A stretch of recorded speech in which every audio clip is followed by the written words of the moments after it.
It is coming up now in 7:38 at KPEL's Morning News. Bernie and Ian here with you, and we are pleased to welcome Congressman Mike Johnson joining us on the line. Sir, good morning.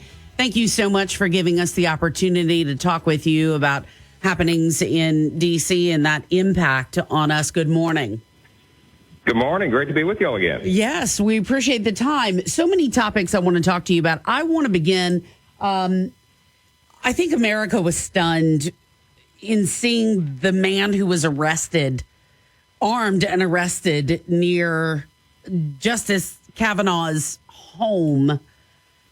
It is a time in our country's history that I think to many is very frightening. Give us your thoughts on that situation and where we are in terms of how are these Supremes protected? Thanks for that. It's such an important issue. I think it's arguably the biggest issue in America right now. Yeah. Of course, we're all concerned about inflation and immigration and incompetence in D.C. and all the rest. But this is a direct threat to our institutions. I mean, we have just 9 justices on the Supreme Court. 5 or 6 of them have their lives in danger right now as we speak. There are lawless crowds, mobs of people rioting on their front lawns, literally. Mm-hmm. That is a direct violation of federal statute. I mean, they're criminals. They're not allowed to do that under the law.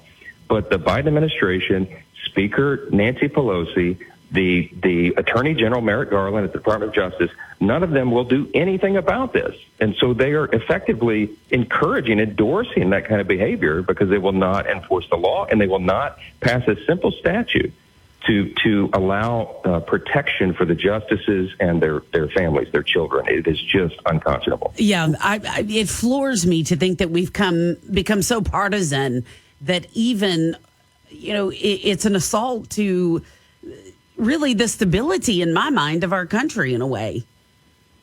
Well, no, it is, right? That's not an overstatement because, listen, our constitutional system, the rule of law, it relies upon the independence of judges, okay? Our courts, the judges who administer these courts, are not subject to the whims of public opinion or the political process. Right. They're supposed to be protected from that. And now, when people are protesting in their lawns, I mean, Justice Kavanaugh's life was in danger. The others may be as well, even as we speak. And all the mechanisms of the Department of Justice will do nothing about it. I mean, Merrick Garland is the Attorney General. Remember that he was the lion of the left. He was supposed to be on the court. They wanted him to be on the Supreme Court himself. And so why he can't find it within himself to simply enforce the statutes that's there is just beyond belief. We filed a resolution. I led a resolution in Congress early last month, right after the leak came out that started all this madness. Mm-hmm. On behalf of 45 members of Congress, Republicans, we called upon the DOJ to simply enforce that statute. It's 18 U.S.C. 1507. That's the statute. Okay. It makes it a crime to picket or parade to influence a judge. And obviously it's a crime to threaten their lives. Jesus, and yet we just can't get any help from the Democrats at all. It really, honestly, it does. It floors me. I don't care what the politics are. There are some things that must be guarded quickly. Ian, I'm sorry. Did you have something you wanted to jump in? Yeah, right now. And good morning again, Representative Johnson. What security what type of security does the members of the Supreme Court already have? Do they have security right now? Well, listen, there are some local police detail outside their homes just to control the crowds, and thank the Lord for that, because if they had not been present, this would-be assassin would have gone after Kavanaugh. As you well know, he was loaded and armed for bear, ready to commit that act.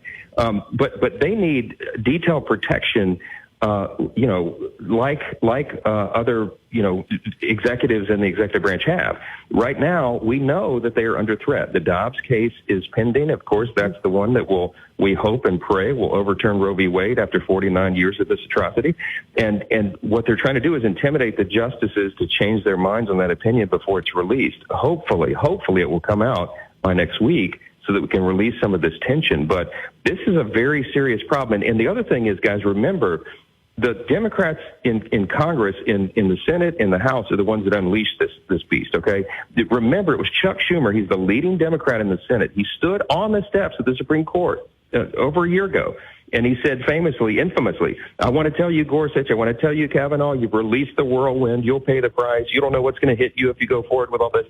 They invited this activity, and now they are effectively endorsing it by not stepping in to stop it. You had Maxine Waters in the House and other Democrats. We could go all morning. I could give you all their quotes, but they encourage people to get up into the faces of their political opponents in Congress and in the courts. And so this is what it has wrought, and it's a very, very dangerous situation. Yeah, and I'm all for free speech, but it's come to a time in our country, I think, that is completely different from anything we've seen even in the last 50 years in terms of Right. what is needed for security. All right, speaking of that, this leak at the Supreme Court, do we have any idea where the process is in terms of figuring out the true source of this leak, what happened, who was responsible, preventing something like this from ever happening again? We don't know the status. They're being very tight-lipped about it. I don't have a lot of confidence, to be honest with you guys, about this because it's, the Chief Justice, Roberts, appointed the marshal of the court to do the investigation. That is not an investigative agency. They have limited responsibilities of maintaining order at the court. And so we don't know how far this has gone, to what extent they are doing the investigation. They're keeping it very quiet. And that's unfortunate. Now, I filed a bill about 2 or 3 weeks ago, the Leaker Accountability Act. We want to make it a crime. My legislation would say knowingly sharing confidential information from the Supreme Court is a crime, punishable by a fine or up to 5 years imprisonment. This is so serious. This leak is an unprecedented development, in the history of our country, and the magnitude of what it has unleashed and the implications of it are just, it's difficult to overstate. And we've got to find out who is responsible. I personally believe there's a pool of about maybe a dozen law clerks there. I think it's one of the liberal law clerks for one of the justices on the left, one of the three that are committed to that ideology. And I think we all know the reasons why they wanted this exact scenario to happen. They wanted pressure to be put on the conservative justices to change their mind before that final opinion came out. We pray that will not have the desired effect, but it has created a serious, serious problem. We can't allow this to happen ever again.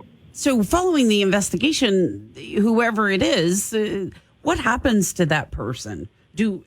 Are there any mechanisms in place for punishment? I mean, obviously, their career is probably over. They're going to be fired, et cetera. But what do we really have in terms of punishment?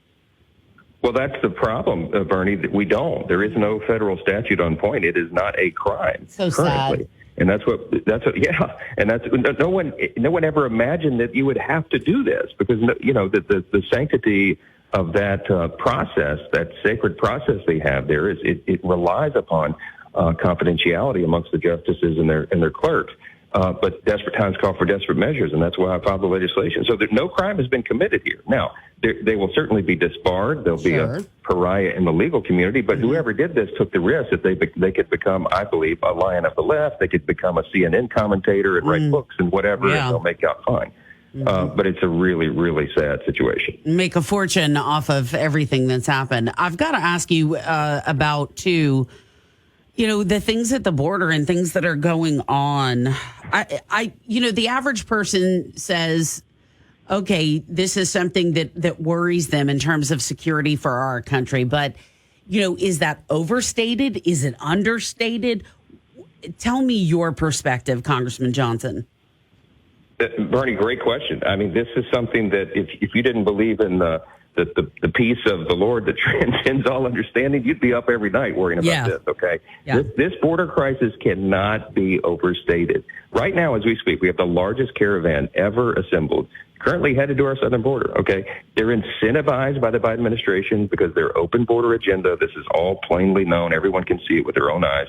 This caravan has reached somewhere around 15,000 people, mostly from Venezuela, Nicaragua, Cuba. Listen, this is just the latest because we have people who have flooded in over this border from over 160 countries. The estimate is, since Joe Biden took office, we've had over at least 2.6 million illegals apprehended at the southern border. Most of them, large percentage, are released into the country, okay? We've had, just in the last month alone, there were more than 234,000 migrant encounters at the southern border. It's the highest in U.S. history, and that's the the 14th straight month of encounters over 150,000. I mean, this is just, the magnitude of this is difficult to relate. But I tell you what, we also have dangerous terrorists coming. At least 42 people on the terrorist screening database have been apprehended. We don't know how many have actually gotten in because of all the gotaways, right? Those who evade capture and the rest. And so, not to mention the fentanyl crisis. We've had over 5,300 tons of fentanyl, right? Apprehended. It's enough to kill billions of people. It's one of the most dangerous substances on the planet. It's the magnitude is incredible, and it's even more incredible that the Biden administration is allowing and endorsing this every single day. The other follow up to that is, we have this situation at the border. We have all these issues with our Supreme Court. And then you add to that the cost of gas and everything. I mean, the cost of groceries going up. It's like the Wild West almost with our country. I cannot believe that these issues are not being tackled and addressed. I think people are so fearful. Well, right. It's a very it can be a very scary time when you look at all the facts of record inflation and soaring gas prices and the crime rising in all of our cities and uninhibited illegal immigration. The list goes on and on. The Democrats in charge. See, here's the problem. Elections have consequences, okay? And I don't want to give you a partisan speech, but it is a fact that you have one party in charge of Washington right now. Of course, the Democrats control the White House and both houses of Congress. I believe that people see the results of that. They see that where these policies lead us.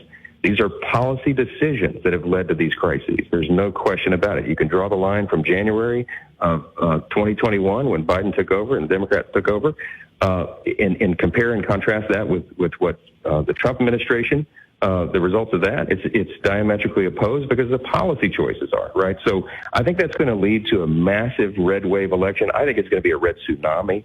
I think we're going to see historic numbers, and they're going to return control of at least the Congress, I believe, to my team on the Republican side. And we're going to begin to fix this on day one, and it cannot get here soon enough.